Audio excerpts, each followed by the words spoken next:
Assalamualaikum warahmatullahi wabarakatuh. Alhamdulillahilladzi arsala rasulahu bil huda wa dinil haqq liyudhhirahu 'ala dini kulli wa kafa billahi syahida. Asyhadu an la ilaha illallah wahdahu la syarikalah wa asyhadu anna Muhammadan abduhu wa rasuluh. Amma ba'du. Ya ayyuhalladzina amanu taqullaha haqqa tuqatih wa la tamutunna illa wa antum muslimun. Wa qala Rasulullah sallallahu alaihi wa ala alihi wasallam, innallaha yuqidu kulla alimin bid dunya jahilin bil akhirati. Jamaah salat maghrib Masjid Muhammadiyah Darul Hasan rahimani wa rahimakumullah. Alhamdulillah, pada malam hari yang penuh berkah ini Allah Jalla Jalaluhu kembali menghimpun kita di masjid yang mulia ini dalam rangka menunaikan kewajiban kita sebagai seorang muslim, yakni menuntut ilmu agama. Rasulullah bersabda, "Talabul ilmi faridatun ala kulli muslimin." Menuntut ilmu agama itu hukumnya wajib bagi setiap orang Islam. Fardu ain, tidak bisa digantikan oleh orang lain. Berbeda dengan kewajiban fardu kifayah. Kalau sudah ada yang melaksanakan, yang lainnya gugur dari dosa. Adapun menuntut ilmu agama tidak bisa digantikan, kecuali kita sendiri yang harus menunaikan kewajiban tersebut. Dan kalau kita tidak menunaikannya, maka hukumnya berdosa. Salawat serta salam semoga tercurah limpahkan kepada guru terbaik kita, kiai terbaik kita, Nabi besar Nabi Muhammad SAW, pada keluarganya, segenap sahabatnya, dan orang-orang yang senantiasa mencintai beliau hingga akhir zaman. Pada kesempatan kali ini kita akan lanjutkan pembacaan kitab Aqidatu Ahli Sunnah wal Jamaah, buah karya dari Syekh Muhammad bin Shalih Al-Utsaimin rahimahullahu taala. Akidah yang diajarkan oleh Rasulullah SAW melalui ayat suci Al-Quran dan hadis-hadis Nabi yang sahih yang disampaikan oleh beliau kepada ribuan bahkan ratusan ribu para sahabat, yang semuanya selamat dari kesyirikan, selamat dari penyimpangan, dan semuanya dijamin masuk surga. Dan kita berharap walaupun kita tidak mungkin sama dengan derajat para sahabat Nabi yang jumlahnya ratusan ribu, paling tidak kita masuk kelompok mereka, di belakang mereka. Walaupun derajat kita tidak mungkin menyamai mereka, ya. Karena jauh kualitas keimanan, kualitas keikhlasan, kualitas amaliyah kita dengan mereka sangat jauh, tidak bisa dibandingkan. Akan tetapi Rasulullah SAW senantiasa berdoa kepada saudara-saudaranya yang belum pernah dilihat, yaitu orang-orang yang beriman kepada beliau sepeninggal beliau. Jadi kita semuanya termasuk kategori dalam mukadimah sering dibacakan, ya, ala rasulihi wa alihi wa sahbihi. Alihi di situ maksudnya apa? Selain keluarga beliau yang beriman, juga seluruh manusia yang mengikuti akidah beliau. Jadi kita semua, kalau kita jujur sampai akhir hayat hidup kita masih di atas akidah Nabi Muhammad SAW, maka kita termasuk bagian dari Ali Muhammad SAW. Demikian yang dijelaskan oleh para ulama, di antaranya Syekh Muhammad bin Shalih Al-Utsaimin rahimahullah taala. Qala al-mu'allifu rahimahullah taala, faslun wa kullu ma dzakarnahu min sifatillahi ta'ala tafsilan au ijmalan isbatan au nafyan fa innana fi dzalika ala kitabi rabbina wa sunnati nabiyina mu'tamiduna wa ala ma sara alaihi salaful ummati wa imatul hadi min ba'dihim sairuna.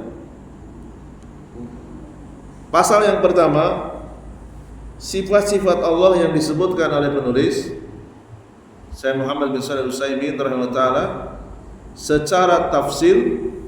Tafsir itu maknanya secara rinci, secara spesifik, secara detail, dan juga disebutkan secara ijmal. Ijmal itu terjemahnya secara garis besar atau global atau umum, berupa sifat-sifat Allah yang ditetapkan atau menolak sifat yang tidak pantas bagi Allah. Maka di dalam sifat-sifat Allah itu, kata beliau, kami adalah orang-orang yang bersandar kepada Al-Quran dan hadis Nabi, berjalan mengikuti jalan pendahulu umat ini, yaitu para sahabat, orang-orang yang telah dijamin masuk surga, berjalan di atas jalan para imam yang memiliki petunjuk setelah para sahabat. Mereka adalah sairuna, orang-orang yang berjalan mengikuti metode para sahabat. Wa nara wujuba ijra'i nususil kitabi was sunnati fi dzalika ala zahiriha wa hamliha ala haqiqatiha allaiqati billahi azza wa jalla wa natabarra'u min tariqil muharrifina laha alladzina sarafuha ila ghairi ma aradallahu biha wa rasuluhu. Dan kami berpandangan wajib memperlakukan, wajib menyikapi, wajib menerima zahir, menerima lahiriah ayat Al-Quran dan hadis Nabi, membiarkan apa adanya tanpa dengan tafsir yang aneh-aneh, tanpa tafsir metode filsafat Yunani dan seterusnya. Filsafat Yunani, filsafat agama, dan ahli filsafat agama itu sangat dibenci oleh para ulama terdahulu, para imam. Imam yang keempat itu sangat membenci ilmu filsafat agama dan juga orangnya. Berbeda dengan filsafat sains. Filsafat sains nggak masalah, mempelajari fisika sampai sedalam-dalamnya nggak masalah, mempelajari biologi, matematika, kimia dan seterusnya. Yang dibenci oleh para imam yaitu filsafat teologi, filsafat agama. Demikian juga dibenci oleh Al-Imam Syafi'i rahimahullah ta'ala karena dapat merusak akidah umat Islam, terutama keyakinan umat terhadap nama-nama dan sifat Allah Subhanahu wa taala. Al-Imam Syafi'i rahimahullah taala pernah mengatakan dalam Tarik Al-Islam li Az-Zahabi 14-332, wa yaqul, Imam Syafi'i mengatakan, ma syai'un abghadu ilayya binal kalami wa ahlihi. Al-Imam Syafi'i mengatakan, tidak ada sesuatu yang lebih aku benci daripada ilmu filsafat agama, ilmu filsafat teologi, dan ahli filsafat agama, ahli filsafat teologi. Ya. Jadi filsafat bahasa Arabnya apa tadi? Kalam, al-kalam. Ya. Ahli filsafat bahasa Arabnya ahlul kalam. Penulis mengatakan wajib membawa ayat dan hadis kepada hakikat yang pantas bagi Allah Azza wa Jalla. Kami berlepas diri dari jalannya kelompok muharrifin. Ya, sedikit-sedikit mungkin kita sebagian ada yang baru mendengar kata-kata yang asing, tapi lama-kelamaan nanti terbiasa. Ya. Kami berlepas diri dari jalannya kelompok muharrifin. Siapa itu muharrifin? Kelompok yang menafsirkan ayat dan hadis tentang nama dan sifat Allah tidak sesuai dengan tafsir Nabi Muhammad dan para sahabatnya.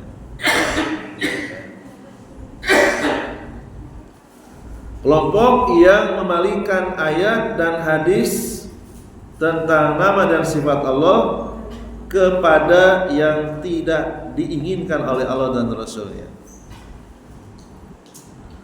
Kemudian berikutnya, wa min tariqil mu'attilina laha alladzina atoluha an madluliha alladzi aradahu Allah wa rasuluh. Ahlus Sunnah wal Jamaah berlepas diri dari jalan mu'attilin. Tadi muharrifin, sekarang mu'attilin. Ya. Karena mereka orang-orang yang menyimpang juga suka menggunakan istilah bahasa Arab. Ya. Dan kadang kita dibuat pusing untuk memahaminya. Maka kita pun mau nggak mau harus sedikit-sedikit mengenal istilah-istilah dalam bahasa Arab. Tadi muharrifin apa tadi? Menafsirkan ayat dan hadis tentang nama dan sifat Allah tidak sesuai dengan tafsir Nabi dan para sahabat. Yang kedua, kelompok mu'attilin. Kita juga berlepas diri. Apa itu mu'attilin? Kelompok yang menolak dalil-dalil tentang nama dan sifat-sifat Allah. Dalil-dalil yang disebutkan oleh Allah dan Rasulnya ditolak oleh mereka. Nah, ini namanya mu'attilin. Ya. Mu'attilin. Kemudian berikutnya, wa min tariqil dhallina fiha alladziina hamaluha ala tamsili au takallafu al-madlulaha at-takyif. Yang ketiga, berlepas diri dari jalan al-ghalin. Nambah lagi ya, al-ghalin, yaitu kelompok yang membawa ayat dan hadis tentang nama dan sifat Allah kepada penyamaan kepada makhluk. Jadi sifat-sifat Allah itu disamakan seperti sifat makhluk, atau berlebihan terhadap ayat dan hadis yang berbicara tentang sifat Allah dengan cara takyif. Takyif itu memvisualisasikan, menggambarkan seperti makhluk. Ini juga termasuk kelompok yang menyimpang di luar Ahlus Sunnah wal Jamaah. Jadi ketika Allah menyebutkan dirinya atau Rasulullah menyebutkan Allah tentang sifat-sifatnya, Allah itu punya tangan, punya wajah, punya betis, ya, punya kaki, punya pendengaran, ya. Maka Ahlus Sunnah wal Jamaah, Rasulullah dan para sahabat beriman dan membiarkan, tidak mengotak-atik, ya, tanpa menyamakan seperti makhluk atau tamsil, tanpa memvisualisasikan seperti makhluk. Oh, melihatnya Allah seperti melihatnya makhluk misalnya, nah, itu nggak boleh. Ya, itu namanya takyif. Ya. Dan tidak boleh menolak. Kalau begitu berarti Allah punya organ tubuh dong. Saya nggak mau Allah punya organ tubuh. Kalau Allah menyebut dirinya punya organ tubuh, berarti sama seperti makhluk. Makhluk juga punya organ tubuh. Ingat di pertemuan yang lalu, kaidahnya apa? Persamaan kata tidak berkonsekuensi sama sifatnya. Ya. Manusia melihat, Allah melihat. Apakah sifatnya sama? Tidak. Jadi persamaan kata tidak berakibat persamaan sifat. Sesama makhluk saja sama-sama melihat, beda sifatnya. Ya, melihatnya manusia dengan melihatnya elang itu berbeda. Elang mampu melihat dari jarak yang jauh, lebih jauh dari penglihatan manusia. Dan makhluk tidak bisa menembus benda padat, ya, sehingga matanya terhalang untuk bisa melihat benda yang ada di belakangnya. Adapun Allah SWT ya tidak terhalangi apapun. Walaupun di depan ada tembok, Allah bisa melihat apa yang ada di balik tembok. Jadi persamaan kata tidak berkonsekuensi kepada persamaan sifat. Maka diperlakukan sama ketika Allah menyebut dirinya, Allah itu punya wajah. Wajah Allah sifatnya tidak sama dengan sifatnya wajah makhluknya. Dah itu aja, lebih mudah. Tidak terlalu pusing, ya. Kalau misalnya ada orang yang mengajak berdebat tentang sifat-sifat Allah SWT, maka tinggalkan. Ya. Tidak produktif, ya. Menghabiskan waktu saja. Kiai Ahmad Dahlan rahimahullah ta'ala, kalau kita teliti berdasarkan riset Profesor Dr. Haidar Nasir hafizahullah ta'ala dan juga berdasarkan riset Ustadz Luqman Hakim LC MA, rujukan Kiai Ahmad Dahlan sebagai muassis Persyarikatan Muhammadiyah, yaitu merujuk kepada dua ulama. Beliau belajar jauh-jauh dari Yogyakarta ke Saudi Arabia, yang dijadikan rujukan beliau di dalam teologi, di dalam akidah itu dua ulama. Saya sebutkan di sini supaya jelas. Yang pertama adalah Syekh Muhammad bin Abdul Wahab. Yang pertama apa? Siapa? Syekh Muhammad bin Abdul Wahab. Yang kedua, Syekhul Islam Ibnu Taimiyah. Boleh dicek di website Persyarikatan Muhammadiyah. Ketik teologi Kiai Ahmad Dahlan, Profesor Dr. Haidar Nasir, pasti keluar muncul Syekhul Islam Ibnu Taimiyah. Adapun riset yang dilakukan oleh Ustaz Luqman Hakim LCMA, itu YouTube-nya ada. Ya, sudah saya screenshot bagian slide yang menyebutkan bahwa rujukan teologi muassis atau pendiri Persyarikatan Muhammadiyah adalah karya-karya Syekh Muhammad bin Abdul Wahab. Meskipun Syekh Muhammad bin Abdul Wahab itu hidup pada abad ke-11 sampai dengan abad ke-12, umur beliau hampir 100 tahun. Sedangkan Syekhul Islam Ibnu Taimiyah itu abad ke-7-8. Ya. Tetapi karya-karya dua ulama ini, kalau kita sejajarkan dengan karya para ulama yang hidup di abad kedua dan ketiga, sama, akidahnya sama, gak berbeda. Ya, saya di rumah punya kumpulan kompilasi kitab akidah 120-an lebih sampai abad kedua dan ketiga. Sama dengan akidahnya Imam Abu Hanifah, sama dengan akidahnya Imam Ahmad. Sama abad kedua ketiga. Sama dengan akidahnya Imam Syafi'i. Kalau kita sejajarkan dengan karya-karya murid Al-Imam Syafi'i, sama persis, tidak ada bedanya. Secara substansi sama, yang beda hanya pemilihan kata, pemilihan diksi saja.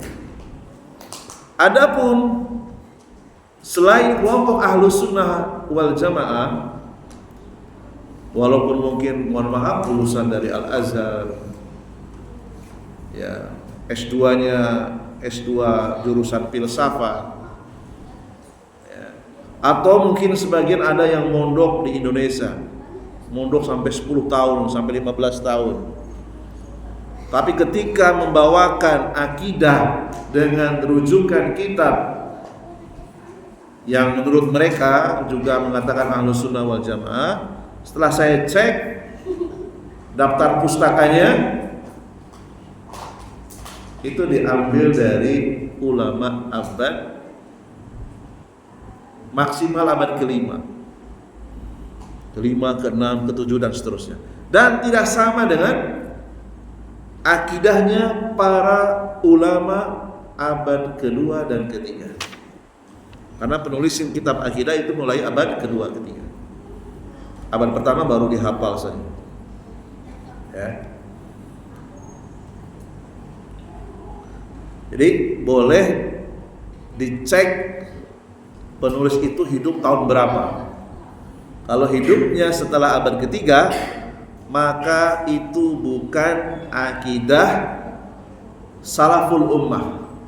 Salaful ummah itu maksudnya adalah pendahulu yang mengikuti para sahabat. Karena yang disebutkan oleh Rasulullah SAW itu cuma 3 abad saja. Khairun nasi qarni, sebaik-baik manusia yang mengaku muslim, qarni. Apa arti qarni? Ketika Rasulullah masih hidup. Siapa? Rasul dan para sahabat. Lalu kemudian Rasulullah melanjutkan lagi, summal ladzina yalunahum, manusia terbaik yaitu abad berikutnya. Siapa? Rasulullah sudah wafat, tinggal siapa? Para sahabat dan murid-muridnya, para tabi'in. Rasulullah tidak berhenti, summal ladzina yalunahum, sebaik-baik manusia adalah abad berikutnya. Berarti para sahabat sudah wafat, tinggal tabi'in dan murid-muridnya, yaitu tabi'ut tabi'in. Stop sampai di situ. Rasulullah berhenti. Berarti siapapun yang mengajarkan akidah, kitab apapun judulnya, harus dicocokkan dulu dengan abad kedua dan ketiga. Kalau sesuai boleh diambil, boleh dijadikan guru. Kalau nggak sesuai tinggalkan. Ya. Karena saya pernah ngecek, ya, dia mengaku lulusan dari pondok pesantren di Jawa Timur. Misalnya Sidogiri lah, yang terkenal itu ya, ilmu alat ya. Setelah saya cek rujukan beliau, ya maksimal abad ke-5, abad ke-6, abad ke-7. Dan banyak yang tidak sesuai dengan akidahnya Imam Abu Hanifah, banyak yang tidak sesuai dengan akidahnya Imam Ahmad, banyak yang tidak sesuai dengan ulama-ulama abad kedua dan ketiga yang mengikuti para sahabat. Maka sudah titik, nggak boleh koma lagi, jangan diikuti. Walaupun dia bergelar MA sekalipun, alumni Al-Azhar misalnya sekalipun, jangan. Ya, karena kita sebagai penuntut ilmu, sebelum kita bisa membandingkan dengan abad kedua dan ketiga, jangan pernah coba-coba. Karena racun itu kalau sudah masuk, susah keluarnya. Beda dengan racun secara fisik. Kita keracunan, apa penawarnya? Minum? Minum apa? Panah bisa? Susu, apa lagi? Air kelapa. Kalau racun pikiran susah penawarnya. Kalau sudah masuk ke dalam hati, susah keluarnya. Bahkan sampai hari kiamat nggak bisa keluar. Ya, kalau tidak diselamatkan oleh Allah SWT. Ya, karena sudah masuk, susah keluar lagi. Ya, itu racun akidah. Ya. Dan saya dulu dididik oleh para guru saya, mudah-mudahan guru-guru saya yang ada di kampung diampuni oleh Allah SWT, karena mereka mendapatkan kitab-kitab akidah, belum sempat untuk berpindah tempat dan berguru kepada guru-guru yang lain. Mereka mengajarkan kepada saya baca kitab, baca Al-Quran dengan tajwidnya, tapi mereka banyak yang mati di atas akidah yang kalau diteliti sumbernya mengikuti sumber ulama-ulama yang lewat setelah abad ke-3. Ya. Itu ya. Jadi kalau misalnya mau belajar akidah, dilihat dulu kitabnya, pengarangnya siapa. Bertentangan atau tidak dengan abad kedua dan ketiga? Kalau bertentangan jangan. Ya, jangan. Cari guru yang lain. Dan alhamdulillah muassis ya, pendiri Persyarikatan Muhammadiyah itu merujuk kepada karya-karya Syekhul Islam Ibnu Taimiyah dan Syekh Muhammad bin Abdul Wahab. Selamat insyaallah. Ya, selamat. Karena sudah melakukan riset, membuka-buka kitab karya dua ulama ini, enggak ada bedanya dengan abad kedua dan ketiga.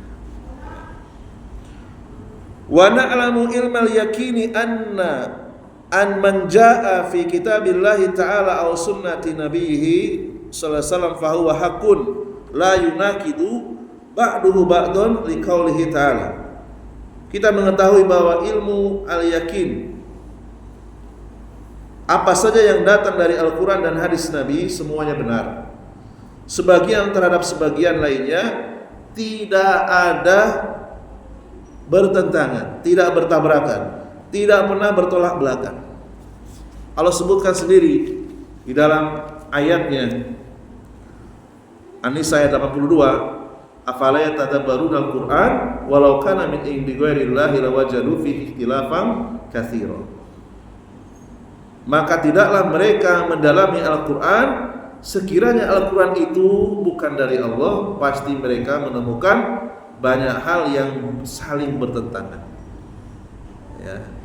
Ini menunjukkan bahwa jaminan yang diucapkan oleh Allah SWT dalam surat An-Nisa ayat 82, Al-Quran itu tidak ada hal yang saling bertentangan, tidak ada kerancuan, tidak ada hal yang saling bertabrakan, ayat dengan ayat ataupun ayat dengan hadis. Wali anna tanaqudu fil ahbari yastaljibu takdziba ba'duha ba'dun wa hadha muhallun fi khabarillahi ta'ala wa rasulihi sallallahu alaihi wasallam. Karena kalau ada kerancuan, kalau ada ayat dengan ayat saling bertabrakan atau ayat dengan hadis saling bertabrakan, ini berkonsekuensi berarti ada kedustaan sebagian dalil terhadap sebagian dalil yang lainnya, dan ini mustahil. Ya, mustahil terjadi pada berita yang datang dari Allah dan Rasulnya. Karena berita Al-Quran itu datangnya dari Allah, maka tidak mungkin terjadi adanya pertentangan atau kerancuan. Satu ayat dengan yang lain itu saling memperjelas. Ya. Berapa menit lagi? 14. Ya, sedikit lagi ya. Wa man idda'a anna fi kitabillahi ta'ala aw sunnati rasulih sallallahu alaihi wasallam aw bainahuma tanaqudun fadzalika lisu'i qasdihi wa zaygi qalbihi falyatub ila Allah ta'ala wal yanji an ghaihi.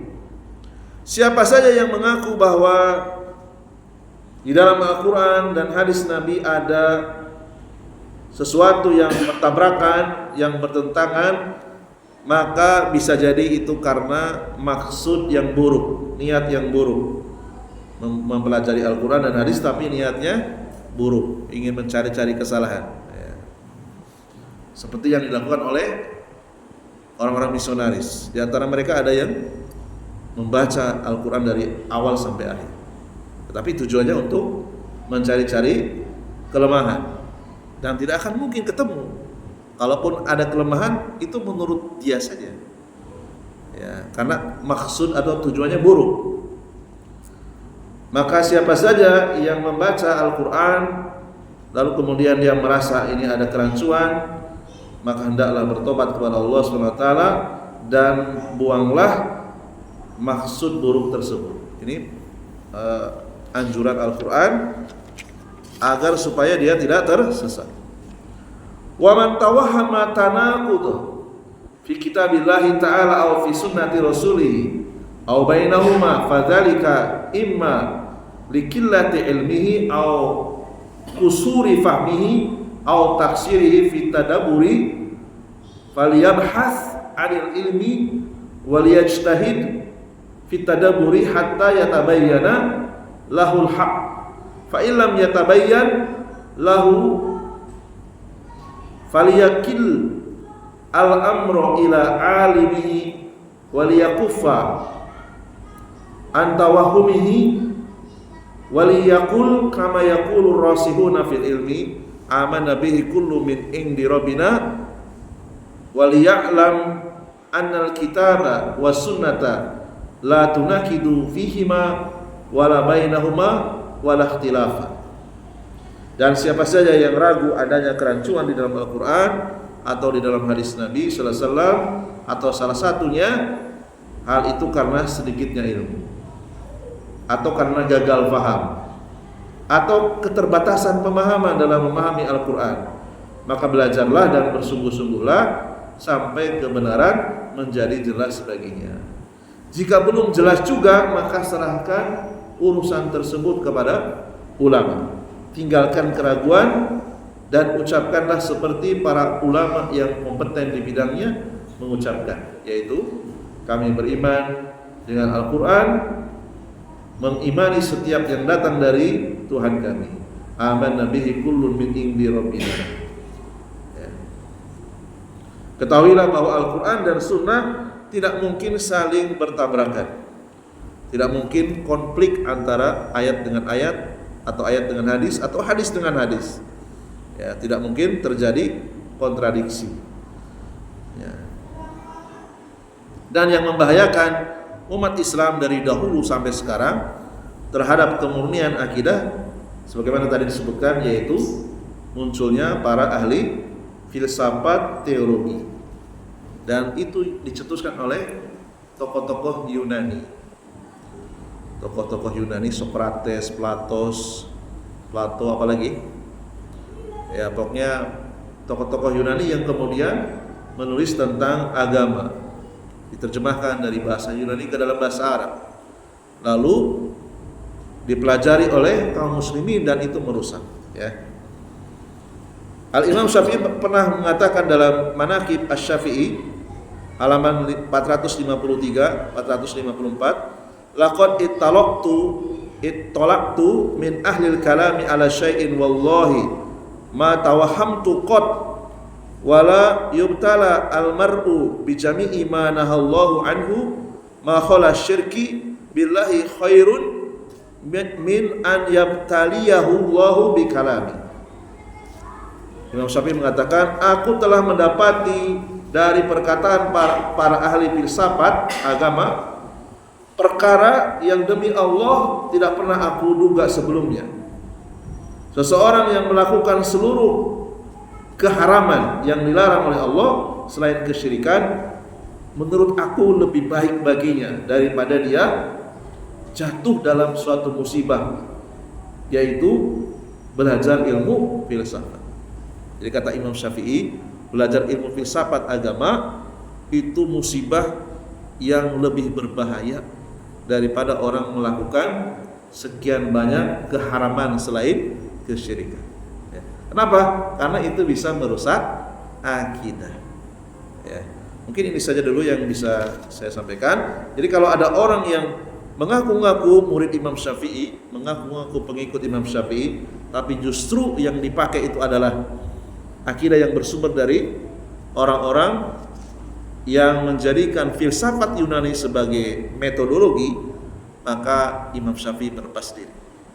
Walaupun dia lulusan Al-Azhar misalnya, tetapi metodenya yang digunakan metode filsafat Yunani, maka Imam Syafi'i sangat membencinya. Ya, mungkin ini saja dulu yang mungkin sebagian ada yang belum paham apa ini maksudnya ya. Ya, kajiannya terlalu umum ya, enggak apa-apa. Nanti perlahan-lahan bisa dipahami insyaallah kalau ada banyak contoh. Oke, saya buka diskusi dulu, mungkin ada yang bertanya, silakan.